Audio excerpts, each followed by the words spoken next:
Good afternoon, everyone. I think our session was before lunch. We were all wondering, what would be the feedback we would get. So now we are pretty much convinced that the feedback would be good because we are doing it after lunch. So thanks the organizer for waking people up, which has been really, thank you very much. So let's get started.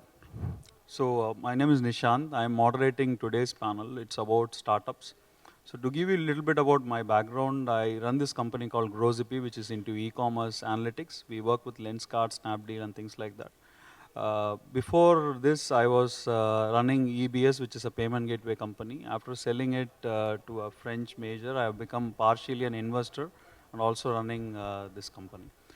So before I get you bored introducing myself over and over again, I would probably ask my fellow members to introduce, and then we will directly jump into the topic with some interesting insights.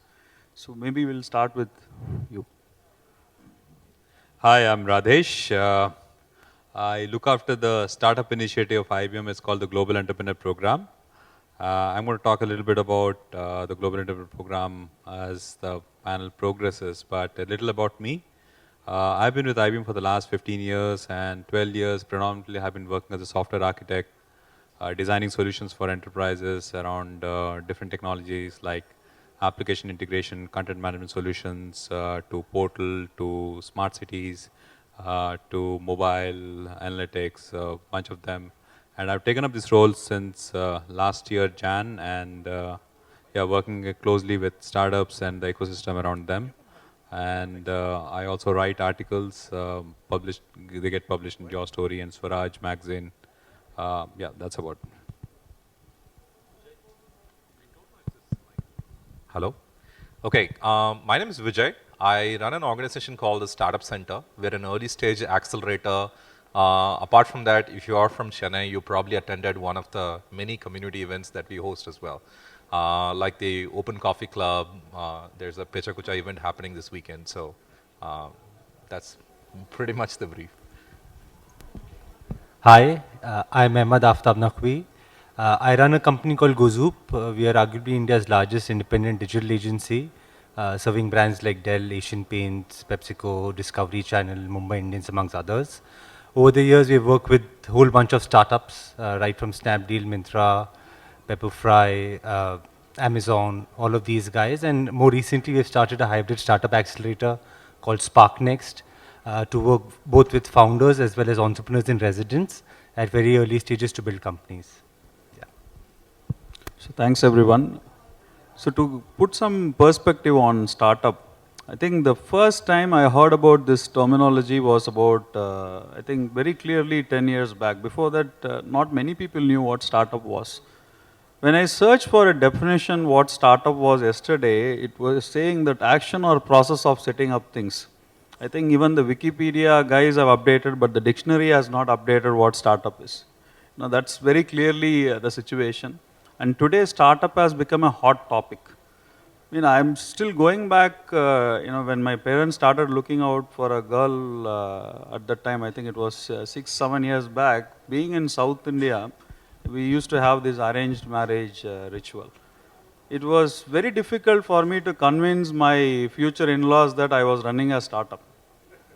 Everyone said, what startup, what is that mean? Is this a company or is this what? No, I said it's a startup. Oh, it's a new company. Okay, yes, it's a new company. So then how will you pay salaries? Then how will you pay for yourself? How will you keep my daughter properly? So all these questions started coming up. But today I think when you look at matrimony, I think Bharat Matrimony team is here. You can cross-check with them. So I think startup has become a very, very hot commodity. A lot of people, a lot of things have changed. The risk-taking abilities have gone up. That is what at least we have seen in the last, at least 3, 4 years. Everything has become very attractive. Lots of fund flow which is happening. Today we are going to talk about all of it. So let me ask my first question to Vijay. So one of the things when you saw how startups was seen like 10 years back, 5 years back, and how do you see Chennai West, Mumbai West, the intercities within? So how was the whole evolution and your experience on that? So you're absolutely right. 10 years ago, I remember when we used to do startup related events, we used to go to large companies and explain to them that, hey, by the way, we're doing a startup event. And obviously the first question would be, what is a startup? And we actually had to explain to them that companies don't fall out of the sky as $1 million companies, right? They start somewhere. And I think it's important that we need to like start building this ecosystem. Today, I don't think that's the case. I think if you're talking about startups, pretty much most people know about it. I think it's getting to a point where there's a little bit of hype also going on. And now we are getting to a point where we're trying to define what a small business is, what a startup is, scalable businesses versus non-scalable businesses and all those things. There's also a lot more money available in the market today. So I think 10 years ago, if you're basically starting a company, the number of companies, for example, because we used to run this event called Proto.in where to showcase a lot of these companies. I remember we used to probably meet about 200, 300 companies across the entire country, right? That was the numbers. But today the number is at least like 10 to 15 times bigger than that, right? So the number of entrepreneurs who are probably starting up has definitely increased. The number of capital that is chasing, like, last quarter alone, close to about $400 million has actually gone as investment into companies, right? That probably was 2 years of investment cycle, 3 years ago. 10 years ago, it probably was like, it would take about 5 years to probably raise that kind of money. But there is definitely a lot of money into it. But that is the rosy picture, right? Fundraising, people thinking about starting up and all those things. There are challenges on the other side in terms of talent, right? There is challenges in terms of the Indian market, whether it's actually waking up and growing as fast as it should and things like that. On the other hand, one of the very, very positive things ever since Tata went and bought Jaguar is that Indian companies are not scared about going global. Because I remember 10 years ago, we used to talk to entrepreneurs and they'd be like, I want to build this company in Chennai. I want to build this company in Delhi. But now, and then people started thinking about like, hey, I want to build a multi-city company. But nobody's talking about that anymore. People are basically saying, we want to do India, we want to do Singapore, Dubai, we want to go to San Francisco, right? And that has happened in a period of less than about 7-8 years. And I think that's quite amazing. Yes, indeed. There has been a lot of perspectives, especially we have seen with startup, how the evolution happened, thanks to all the sentiment which is happening with the new Prime Minister. Modi has been going around different countries, putting India in the map. So a lot of things have been, there has been a lot of macro factors and there has been a lot of micro factors as well. So it's very interesting. Then probably, one thing is, in spite of all that, I want to ask a question to Ahmed. Why do you think things fail? I mean, out of all startups, at least in TechCrunch or in other places, they have something called Deadpool where they put all the startups which failed. Yeah. So why does a startup enter a Deadpool? I think a bunch of reasons. Of late, Vijay also mentioned about the money floating around, right? And a lot of money is stupid money, which is going around. So a lot of startups right now are trying to scale up, and we are seeing that over the past 1 year, trying to scale up too soon without knowing what problem they're really solving, right? What is it being validated enough by the customers, and also not being able to be in a position to really optimize their cost of customer acquisition and their various LOBs in the business before trying to scale up. So I think we are seeing a lot of that with all the money that is coming in over the past 1 year. But traditionally, we have seen a lot of startups fail with co-founder problems, right? And I'm sure there are a lot of emerging entrepreneurs here in this audience. Make sure that you have your cliff vesting and acceleration in place between your partners. And more importantly, for a mobile specific entrepreneur, make sure that you know how to sell or have a co-founder who knows how to sell. Focus on cash flows. I think those are the important reasons why we're seeing a majority of them fail. Vijay, you want to add to it? No, I think statistically speaking, co-founder splits are still the number one reason why companies fail. The number two reason why companies fail is because of bad receivables. If you basically look at the number of reasons why companies fail and look for how many companies die because they did not get funded, you will actually surprisingly realize that it's probably number 5 or number 6. It's really not the number 1, number 2 problem. But a lot of entrepreneurs end up focusing on fundraising as their primary objective. I meet so many entrepreneurs who basically tell me, I have an idea, I already have a job right now. I'm steadily going to be on the job. I will quit this and join full time if you fund me, right? Nobody has that kind of like, incentivized or motivated to basically make you an entrepreneur, right? Yeah, I'd like to probably add on the B2B side because my primary interaction has been mostly on the B2B startups. And the reason why they fail is probably they're not properly validated by the customer, and they probably start up their company in a hurry, and then obviously when they don't get the customers, they kind of tend to burn out and then just call it a quit. Yeah, that's very true. One of the things you actually started pointing out in our off sessions where, people come to you and say that they have a EMI to pay, so I need an investor to fund my EMI first and then fund my company, and that's how I get started. So, a lot of interesting perspectives, when it comes to startups. So, coming to you, IBM has been quite a large company, and how do you see, these kind of large companies, especially we have seen IBM doing it, we have seen Infosys doing it, they all have been setting up capitals. So there are some incubation centers which are coming up. So how do these kind of large companies can help the startup culture? So how did it start? How did all this started? Right. And what's your role largely? Can you just throw some light on? Yeah, sure. So I think I will just give a genesis of why companies like IBM are focusing, and just to give a little background of IBM, I think everybody would know that a lot of innovation has been coming out of IBM over the last, probably century now. Not many people are aware that the barcode was invented by IBM, the PCs were invented by IBM, the laptops, which we kind of see in a day-to-day environment, came out from IBM.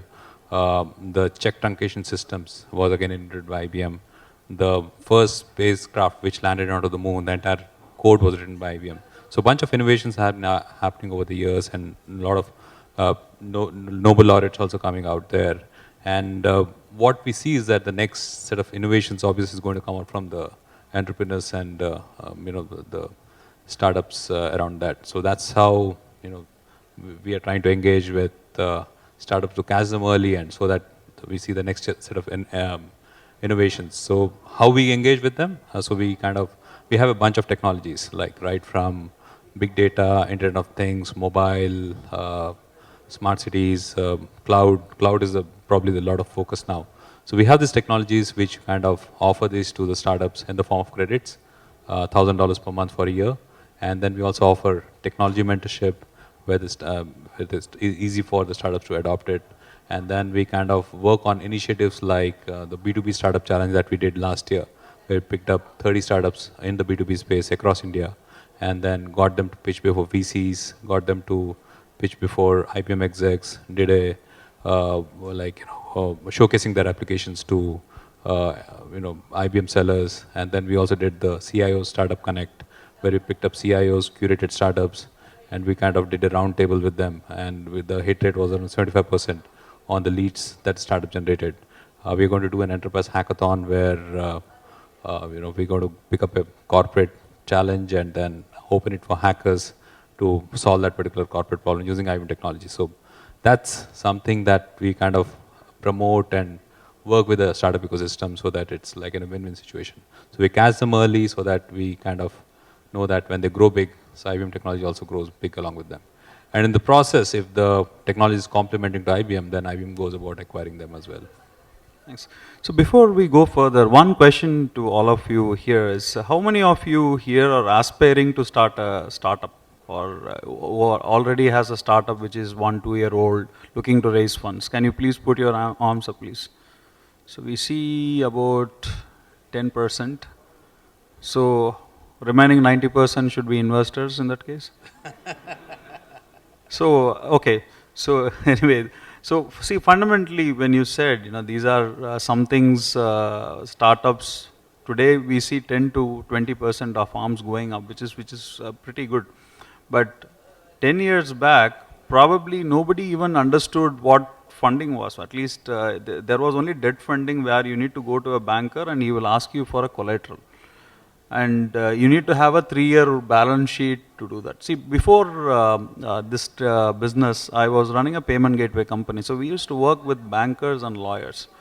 So my dad always used to tell me, never work with two people, one is bankers, another one's lawyers. But unfortunately, I had to work with both of them in my earlier business, right from raising money, structuring, exiting, it was always with lawyers. And bankers, because they need to give the payment gateway approvals, Visa, MasterCard, and things like that. So when we worked with these two, just getting a payment gateway 10 years back, they used to ask for 3 years balance sheet. And we went and negotiated hard in saying that, look, what will startups do? They are the ones who are coming up with game-changing mechanics for payment gateways, and that's how the payment happens. And the bankers usually ask, with due respect to them, that what is a startup? Then if it's a new company, then they don't have a track record. If they don't have a track record, they cannot get a payment gateway. If they don't get a payment gateway, they cannot get the money. If they don't have the money, how will they create that track record? That was our questions back to the bankers. So it was going on and on. Finally, they said, okay, we will give you the payment gateway, but any risk, anything happens, if the company goes bankrupt, you should be responsible. Sign it in the agreement and give it to us. So we took that risk and we came and said, okay, let's go on board startups. Now the whole thing has changed. Today, if you see the last statistics, the number of .com companies, number of people with app in India has been really amazing. At least 2,000 different startups are going online every month. Either they are transforming from one form to other, or they are starting off something new. Transforming means from a typical brick and mortar business, a second generation entrepreneur comes and tries to do something different. That's one transformation. The other one is starting from the scratch. So we've been seeing all these trends happening in the last this thing. But one of the pitfalls, people can inspire a lot from the good things, but they can inspire and actually take away something today from all the failures which happened. So what, can you just share, maybe Vijay you can share and all of you can share also. So what kind of failures you have seen with some of the startups? You don't have to name them, you can just leave it generic, but at least you can say, what are the early signs of failures? I think with the advent of social media, digital media, a lot of effort by a lot of startups, especially the early stage startups we have seen, put in places which doesn't result into a cash inflow for the startup, right? Getting a like on your Facebook is not a sale, right? Getting a PR article somewhere is not a sale. And we see too many early stage entrepreneurs focusing on things which doesn't get cash in their kitty, right? I think that has been one of the challenges, and everyone wants to do social media, everyone wants to do marketing, not realizing that you have limited resources and you need to optimize that to get money in the kitty. That has been one. We already spoke about the co-founder challenges. I think that's been the biggest problem. Invariably, somewhere down the line, we have seen a lot of very good entrepreneurs, teams of startups crumble because of this problem. So I think those are the two main ones. I think that, startups fail with. Do you think today's startups spend a lot more time in structuring and raising money than chasing customers? Do you see that? Yes, I see that all the time, right? There are a few which focus on the product and making sure that the customers are happy, they're listening to them. But there's too much happening around just making sure that their VC pitch deck is in the best form and not focusing enough on their product and listening to the customers. So it's happening all across. I think those are the sentiments and the wave which is sweeping us right now. And emerging entrepreneurs need to be careful. So one question to both Vijay and you is what criteria you think make a successful startup? Like if these things are there, then they are more likely to be successful. What do you think? Maybe Vijay, you can take this and then we can have all of you add it. My uncle used to run a business, so there was only two things he basically said are the rules of a company, right? Any opportunity you can spot, and if you can find the right people to tackle that opportunity or solve that opportunity, it's equal to a business, right? So you basically said business is equal to opportunity plus people. That's the simplest formula. The second thing he basically said was that no matter where you go learn, get an MBA from Harvard, revenue minus cost is equal to still profit, right? And let's hope that P is non-negative, right? So I think over a period of time, if you take venture funding, the P has to dramatically go at a non-linear scale. And I think you really have to go look up what non-linear means to understand it. Because I see a lot of entrepreneurs where I think they don't understand the kind of capital that they should be taking. Are you a margin business or are you a non-linear business? If you end up taking venture capital for a linear or a margin business, most of the time there's an 80 to 90% chance that you will lose control of your business very quickly. I see a lot of entrepreneurs who have diluted their stake to a point where it's in a single digit number. Most early employees usually have that kind of equity in most mature ecosystems. So 4 years down the line, you do the math, you're basically like, working yourself on a under market salary for a long time, saying that, hey, I have equity. But 8 months into the game, you're starting to take funding and all those things. You're spending on everything else. You're neither taking salary nor do you hold equity in the company. So you do have to ask yourself the reasons why you do that. I think it's one thing to basically say, I really want to genuinely solve a problem. I think it's kind of a little bit of a madness if you start giving up everything, saying that this needs to be done no matter what. Yeah, that's a good thought process on the dilution. How do you see from a business to, I mean, there are fundamentally two types of businesses. One is a B2B, another one is B2C. So one thing is, how do you generally see from a B2B perspective? Is it different or is it the same? Because B2B can be profitable much quicker than B2C typically. Yeah, absolutely. I think the dynamics of B2B versus B2C is extremely different. As you rightly pointed out, that in a B2B, they identify the business problem and then they kind of work around a solution for that particular business problem. And the successful, you just asked, what makes them successful. So they know how to scale it up. And the execution is also very nice in terms of the teams that I've interacted on this particular space. So yeah, and the kind of the structure of the team as well as the business problem that is solving is extremely different from versus a B2C, which mostly around consumers, their understanding and the behavior. Whereas in the case of B2B, they'll take up a problem like, for example, predictive analytics. So there's a company, insurance company, and they want to predict what's going to be the, if I give a kind of, if I take up a policy of this particular person, what's the probability of, this particular incident happening? So like actuarial science. So that kind of, if they have solved that particular problem using predictive analytics, so this company would just solve that particular problem for different insurance companies. So another could be like, for example, machines. They have a lot of these machines. And how about predicting the failure of a particular machine? So again, they take up the data and then generate analysis of that and then predict the probability of failure of a particular machine. So there are companies who know what exactly is the problem and then they know how to solve it. And they know how to solve it from a technology perspective as well as from a business rollout. So that's what. Sure. So anyway, I think we'll wrap up the discussion and we will bring some questions from the audience here. Anyone has questions on funding, raising, how to structure, how to, we are open for questions to any technology. of us here. And if you want some startup incubation and all that, you can be in touch with him. He will probably help you from IBM. Yes, please. There is one gentleman there.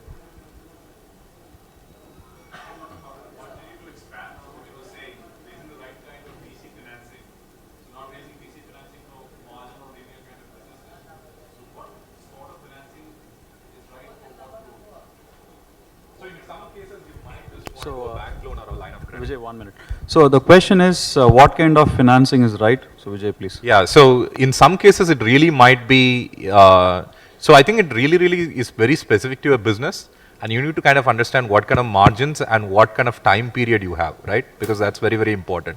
I'll tell you an example, right? I understand that previously in my avatar, I used to run this incubator for rural businesses. And we went to one of the small towns and we were explaining to them that, hey, you know what, you can actually take money, loan from a bank. Why are you taking money from a money lender? He sat me down and basically said, Bhaiya, I don't think you understand how my business works. And he said, I get a 6% loan from a bank, but I get money from 12% from a money lender. But the bank takes 6 months to process that loan. In 6 months, this guy basically, I tell him I want loan, the second day I actually have the cash. By the time it's 6 months, I can actually rotate this money that I can make 30 to 35% easily out of it. So the 16% does not matter at all, right? I don't think entrepreneurs who are sitting in tier 1 cities have that kind of clarity about their business. Most of the time, our business margins are 2%, but we are taking loan at 20, 25%. The interest rate on a VC fund is 20%. Minimum that they have to return back, which means ideally they would like to at least get double the money from you, right? And if you really genuinely look at our business, I know optimistically we would all like to say that, hey, my business is about 400 times worth what it is. But realistically speaking, if you look at just cash burns and stuff like that, you have to do that math because at some point the check needs to cash. So to one question here. Please ask, I will just repeat it for the audience.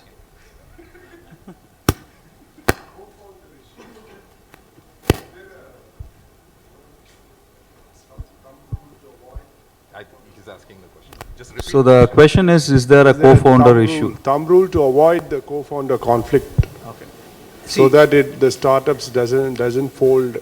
And I think it depends initially a lot on your gut, but after that, what you could do is perhaps have enough of vesting for all the co-founders in the company, right? So no one owns equity till everyone has spent some time, and that's a classic issue where initially the co-founders together have built a company. 8 months down the line, one of them decides to leave.